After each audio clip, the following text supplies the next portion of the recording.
Buat yang masih sekolah atau kuliah, kalau lagi ngedate wajar gak sih kalau split bill? Oke, kalau dari saya agak sedikit berbeda, mungkin POV-nya lain ya.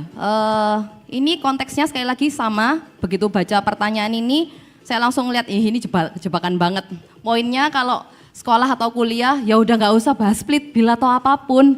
Itu uang duit dari orang tua pertanggungjawabin buat ya untuk orang tua kamu, berarti itu sebenarnya untuk kebutuhan pribadi kamu kan. Saya selalu punya analogi begini, kalau kalian di sini hari ini sakit mencret ya, tahu ya sakit mencret ya, perutnya mules-mules, terus diare ya, saya langsung pakai kata mencret biar langsung ingat, sakit mencret, kamu itu buat mengobati mencretmu tuh siapa orang pertama yang kamu kontak? Kalau masih pada kontak mamanya nangis-nangis, papanya, udah deh nggak usah ngomong pacaran. Kalau kamu udah langsung bisa mengatasi sendiri, oh tahu ini mengobati ini seperti apa, bahkan membiayai sendiri, ini analogi paling sederhana. Ya itu berarti setidaknya punya kemandirian ya sudahan. Ini saya kalau guyonan tuh selalu ngomong sama kayak anak binaan saya gitu. Kalau misalnya kak, duh aku naksir pengen pacaran, gimana? Ya saya langsung ngomong, kamu kalau mencret hari ini, kamu cari siapa? Hah? Cari mamimu? Udah nggak usah ngomong pacaran. Ya dengan kata lain, masih sekolah, masih kuliah sebenarnya ya nggak apa-apa sih mencret itu memang minta tolong orang tua ya. Ya itu berarti nggak usah mikir pacaran-pacaran dulu. Tunggu sampai memang itu kamu siap secara finansial dan siap itu untuk hal yang lain di luar finansialmu sendiri. Balik lagi split bill. Pendapat saya gini, split bill itu di era-era sekarang ya, kalau saya lihat konten-konten itu seakan-akan membuat perempuan itu terlena atau perempuan itu punya persepsi bahwa kalau split bill itu berarti cowokku itu calon mokondo. Tidak bisa menjadi true provider. Gitu ya, itu anggapan perempuan-perempuan tuh seperti kayak dihujani dengan gitu. Kita harus mencari pria provider. Saya setuju, pria itu memang provider. Pria harus bertanggung jawab seperti yang Kak Dendi ucapkan. Tapi kadang-kadang statement-statement seperti itu tuh bikin cewek itu jadi halu. Punya ekspektasinya itu lebay, kayak di-provide ala drama Korea, dikasih perhatian seperti itu. Di drama Korea, Warmindonya tuh kayaknya romantis sih Kak ya, nggak bau kali atau bau got gitu sih ya.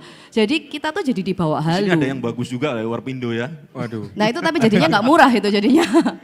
Poin saya pribadi, saya nggak masalah dengan split bill. Tapi saya juga menghargai ketika seorang pria itu istilahnya pasangan saya ingin melakukan sesuatu yang treatment spesial, misalnya first date, kasihlah buat dia itu untuk bisa treat kita.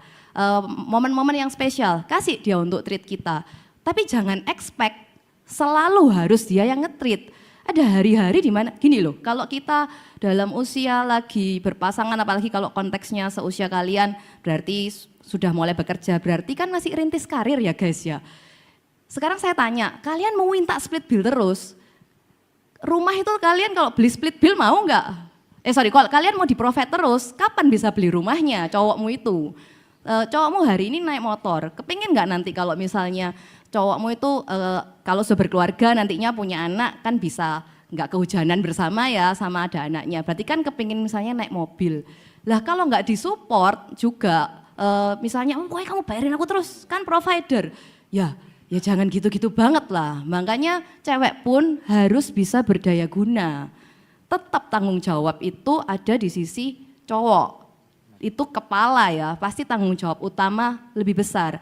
Tapi jadi cewek, kita ini kan namanya supporting ya, pendukung, bukan penghambat atau benalu. Jadi ya juga harus punya kontribusi. Artinya kalau kita makan berdua, kita bisa nikmatin something yang lebih enak, why not? Kalau kita bebankan beban finansialnya tuh hanya di cowok, ya oke, kita memang mampunya cuman Warmindo ya, kita harus nerima. Tapi ya why not kalau kita bisa enjoy yang better bareng-bareng dan memang ya kita oke dengan itu. Jadi itu ya, satu ekspektasinya tolong yang halu-halu tuh dihapus, jangan ikutin standar TikTok. Dan dua, jadi cewek jangan gandol lah, kalian juga harus bisa kontribusi. Jangan jadi beban gitu ya. Betul, jangan jadi beban, tapi kita harus bisa maju bareng-bareng. Oke.